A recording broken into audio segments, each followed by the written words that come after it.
Hi, this is ENX04, and today we're going to make a simple shulker farm that's easy to build and extremely stable. So stable that the farm doesn't need an automated restocking system, which are the relatively complex parts of many other shulker farm designs. Instead, this farm focuses on reliability, so that you only need to stock the farm once, and then it will probably run for hundreds of hours before bad luck finally catches up to it. And by then, you'll probably have tens of thousands of shulker shells, which is probably more than you'll ever need. But if that isn't enough for you, you can restock the farm in just a few minutes using a bank of backup shulkers stored in the nether, and the farm will start up and do it all over again.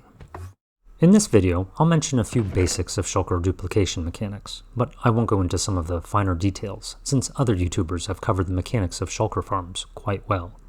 If you want to learn more, please check out the links that I've provided in the video description. You probably already know that shulkers can duplicate if they're hit by a shulker bullet while their lid is open, even if they're hit by their own shulker bullet. Each time that this happens, the shulker makes 5 attempts to teleport within a random 0 to 8 blocks of distance along each coordinate. A successful teleportation is followed by a new shulker spawning in the original location in the duplication chamber, which lets the farm continue to operate. Unfortunately, getting hit by a shulker bullet not only gives the shulker a chance to duplicate, but it also inflicts a bit of damage onto the shulker. And if the shulker loses more than half its health, it has a 25% chance of teleporting away from the duplication chamber without leaving a replacement shulker behind. This is the main way that shulker farms fail, so to make the farm last as long as possible, we need to give the shulker the best chances to teleport while it still has more than half of its health.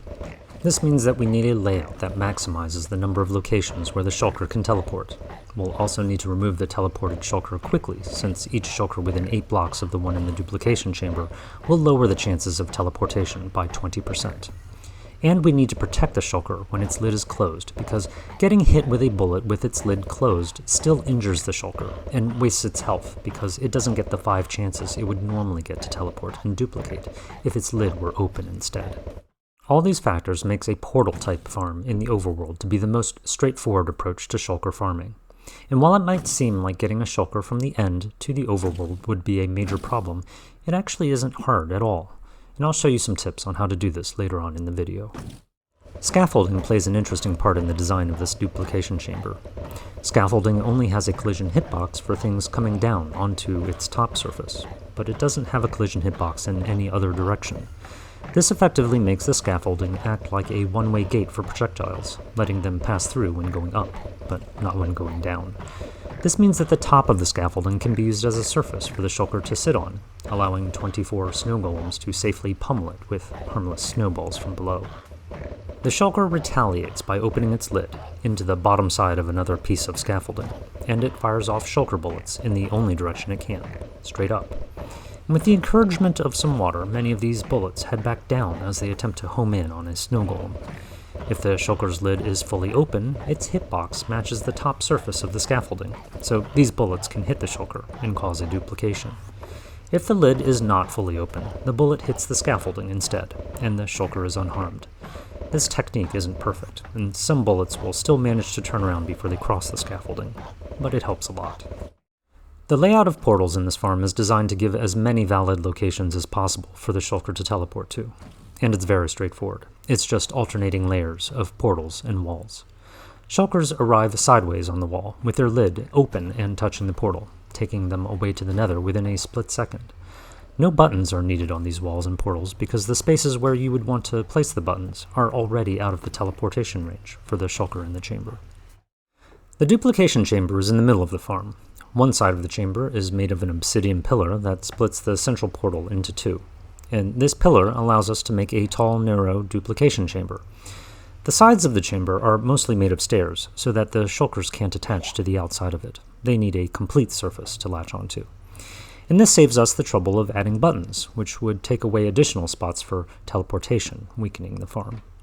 Shulkers aren't able to teleport to the inside surfaces of the chamber either, because they would have to attach sideways, and then they wouldn't have room to open their lids. The nether side of the farm is built over the nether roof. You can use any grinder that you like here. Powder snow, wither roses, entity cramming, they'll all work. In this video, I use a really elegant approach shared by Razeworks that lets shulkers teleport to a spot next to a boat, which then pulls them in and suffocates it inside of a block. The portal is covered with buttons and slabs to protect from stray teleportation, and the opening is covered with trapdoors to help contain any stray bullets. There are also a few open slabs where spare shulkers are kept, just in case you ever need to reload the duplication chamber of the farm. Alright, let's get to building. For your build site, you'll need to find a biome that snow golems can survive in, preferably close to the world spawn, just to make it easier to transport the shulker. If you place the farm within 8 chunks of the world spawn, you'll be in a spawn chunk, so it can run in the background while you do other things. Just make sure you don't build in a desert or savanna or badlands or any of their variants, since these biomes are too hot for the snow golem. Start by building a portal frame that is 19 by 19 in size, so that the inside of the portal is 17 by 17 in size. It's best to put this portal a few blocks over the ground so that mobs don't wander into the farm accidentally. Leave a 1-block gap, and then build a wall of solid blocks, 17 by 17 in size, so that it lines up with a portal opening. You can use any convenient solid block like cobblestone or netherrack, or glass blocks if you'd like to be able to see through the farm. Placing falling sand or gravel can also be a convenient way to build the walls. When you're done, continue building another portal on the other side of the wall, again with a block of space between the wall and portal, and then repeat this until you have 5 portals and 5 walls.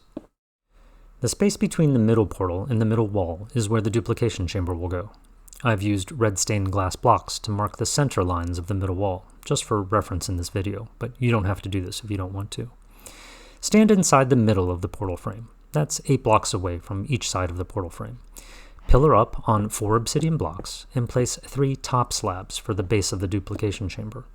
Set a button on top of the middle slab, and from one side, pillar up on 3 stairs so that the flat sides of the stairs face inwards. And on the other side, pillar up on 2 stairs the same way, and add a solid block with a lever on the outside. From the obsidian pillar, set down a stretch of scaffolding in the direction opposite of the lever, and add an upside-down stair block over the existing stairs. Break the scaffolding and pillar up on 3 more obsidian blocks. Summon 24 snow golems to fall inside the chamber, and cap the chamber with a trapdoor.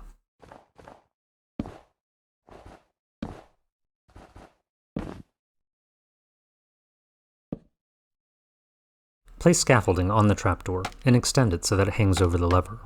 Go to the end of the scaffolding and crouch down to set an upside-down stair block over the middle scaffolding block, and then hop on top of the stair block and break the scaffolding over the lever. Set down 2 more scaffolding blocks directly over the 2 that you have below, and then pillar up on 5 stair blocks, again keeping the smooth side of the stairs facing inside the chamber. Hop down and stand on the upside-down stair block on the other side.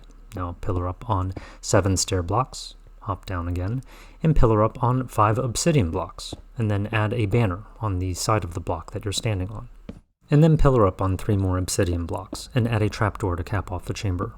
Add a button over it to protect it from teleportation, and waterlog the trapdoor with a bucket of water. Finally, add 2 more obsidian blocks to finish the portal partition. Now stand on the trapdoor, and press F3 to record your X and Z coordinates for the center of the farm. Now ignite one of the portals and go through to the nether. Once in the nether, break the portal that you just came through and work your way up until your feet are at Y121, and then dig a short tunnel to explore overhead for a bedrock block at Y126 or Y127. The debug screen has the targeted block information on the right side of the screen so that you can figure out the Y coordinate of the block that you're looking at. Place ladders running all the way up to the bedrock block, and hold down both the forward and jump keys at the same time. Throw an ender pearl straight at the ladder as you continue to hold down both keys, and you'll go through to the other side of the bedrock, while taking a little bit of damage. Now take the X and Z coordinates that you recorded earlier for the center of the farm, divide each by 8, round down, and go up on 10 scaffolding blocks at this location to build a nether portal with slabs on top and bottom to protect from teleporting shulkers.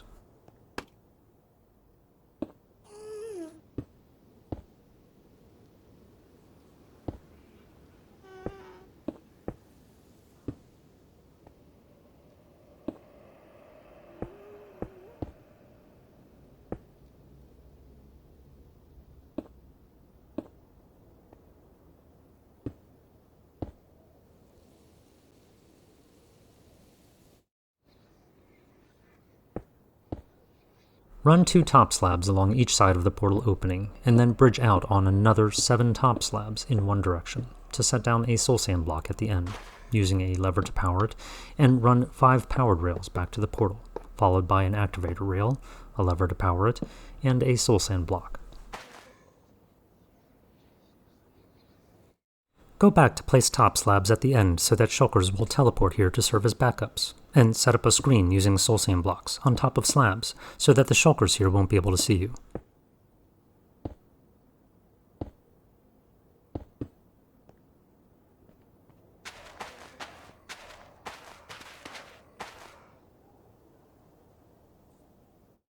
Set down a minecart on top of the activator rail and place 9 buttons on the sides of the portal frame. Crouch and jump to stack 2 trapdoors over the soul sand by the portal and flip them up to cover the portal opening. Repeat this on both sides to completely cover the portal openings and light the portal.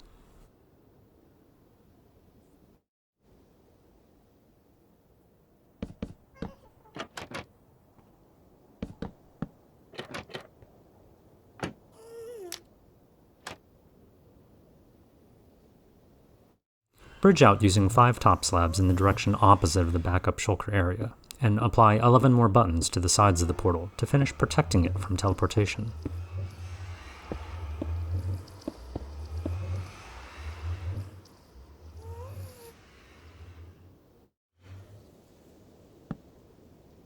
Along the bridge of slabs, create a 2x3 array of hoppers to feed into a storage chest. Place pots on the hoppers and crouch down to set 2 boats on top of the pots.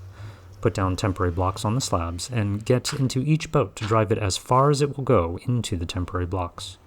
Cover the boats with 6 soul sand blocks and then remove the temporary blocks.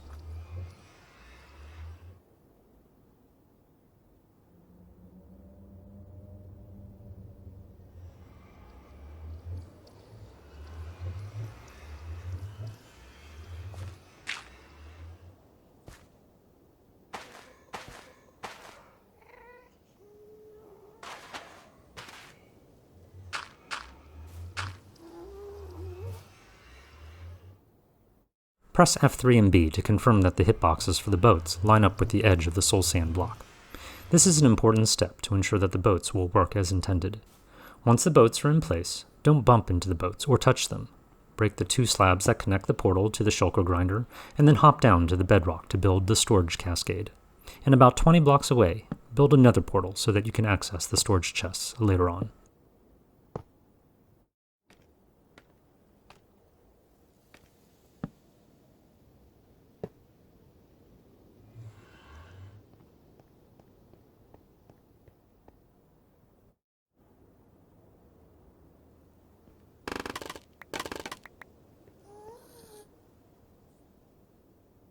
Now it's time to load the shulker. Build a staircase up to the top of the portal, next to the duplication chamber, and break the obsidian that's next to the pillar in the middle, on the side opposite of the on-off lever. Now set down a stopping block next to the gap in the obsidian, and run rails from the gap, down the staircase, and all the way back to the world spawn. When the shulker shows up in the overworld, it will appear at the world spawn, which by default is at the northwest corner of the chunk. Press F3 and G and use a compass to confirm that it always points to this spot as you walk around it.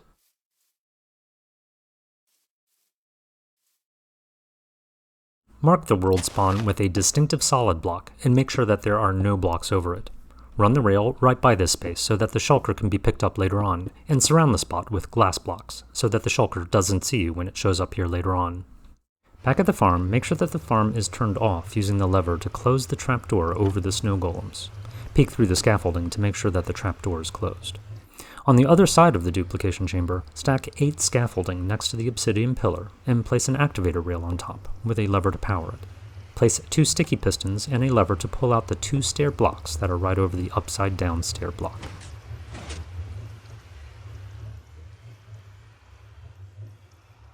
Break the last bed that you used in the overworld and head to the end. Now you'll need to find an end city, preferably with 2 shulkers still at the base of the city. And it's preferred for the city to be close to an end gateway, which actually isn't that rare. You can use chunk base to help you find them if you know your seed. Otherwise, you can just fly around and look for a city near any end gateways that you find, or vice versa. And keep in mind that how close the end city is to the gateway probably isn't as important as the amount of bridging that you'll need to do to connect them with rails. Don't be intimidated by the amount of rails that you'll need. They can be placed very quickly, and just one stack of iron blocks is enough to craft over 1,500 rails, which is probably more than enough for this project. And depending on your tastes, you can dupe rails as well. When you find a good end city, record its coordinates and break into the bottom entrance of the city from the back, so that the shulkers don't see you. Place a block at the entrance to obscure the view of one shulker, add a block on the ground next to the other shulker, and add 2 solid blocks building off of the eaves hanging over the entrance. Place powered rails leading up to the shulker, powered by a lever, and place regular rails leading all the way back to the end gateway. When you reach the gateway, take note of the direction of your rails using the F3 debug screen, and then go through the gateway. Depending on the type of gateway you're using, you'll end up on the main island, either at a gateway or in the middle of the obsidian platform. Either way, just place a rail under yourself wherever you arrive, and continue building rails in the same direction as you were before, and make your way to the exit portal. Place rails up to the corner of the exit portal, ending with an activator rail, powered by a lever. This activator rail will try to eject the shulker into one of the adjacent blocks at the same Y level. So make sure that the terrain surrounding the activator rail is elevated so that the only spot available around the activator rail is inside the exit portal. Now go back to the end city. If you have thorns in your armor, this would be a good time to change out into different armor so that you don't accidentally injure the shulker on the trip.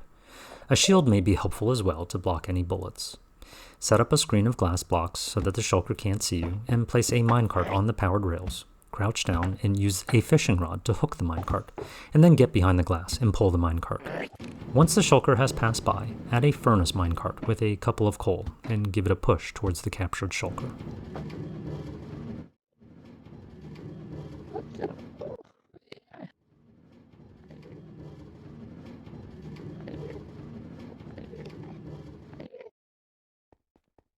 Follow the minecarts to the end gateway, then to the main island and exit portal, and you should see the empty minecart and furnace minecart.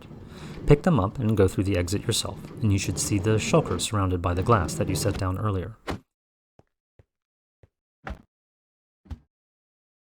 Place the minecart and furnace minecart on the rails leading to the shulker, and give the furnace some coal and a push, and the shulker will be picked up and moved to the farm.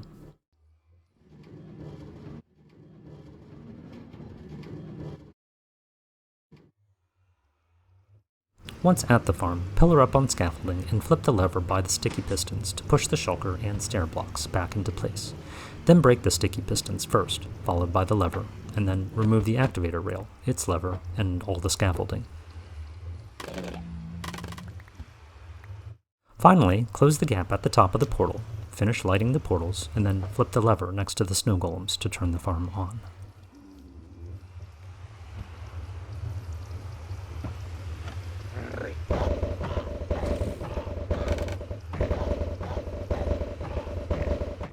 The farm produces about 236 shells per hour, and on average it'll work for several hundred hours. It's actually hard to estimate precisely because it just takes so long to test. And there's a lot of variation that's based off of luck or bad luck. So you may get only 10,000 shells, for example, if you're really unlucky, or you may get over 100,000 shells. Either way, you'll probably have enough for quite a while. And if you end up needing more, you can restock the farm easily using a backup shulker in the nether. To do this, you'll need to build a little bit more. The process is a lot like the first time you loaded the shulker, with an activator rail and sticky pistons to push the shulker into place. But this time, the shulker comes from a nether portal that is protected from teleportation with slabs and buttons in this one sign, and that has a minecart going back and forth alongside the opening to pick up a shulker when it arrives from the nether. Depowering the sticky piston opens a gap so that the shulker and minecart will fall straight down onto the activator rail below. To move the shulker here, go to the nether and use a fishing rod to hook the minecart, and give it a pull to grab one of the shulkers in the backup area. Back in the overworld, flip the lever at the restocking portal to let the minecart fall to the duplication chamber, and then finish loading the shulker, the same way as before. Check out the video description for some additional notes on building this part of the reloading system. And actually, just check out the video description regardless, since it has additional information, tips, and most importantly, any corrections that might be necessary. That way your build will have the best chance of finishing without issue. Well, I hope you've enjoyed this video as much as I've enjoyed working on this project. This was a big one. Thanks for watching.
Wait.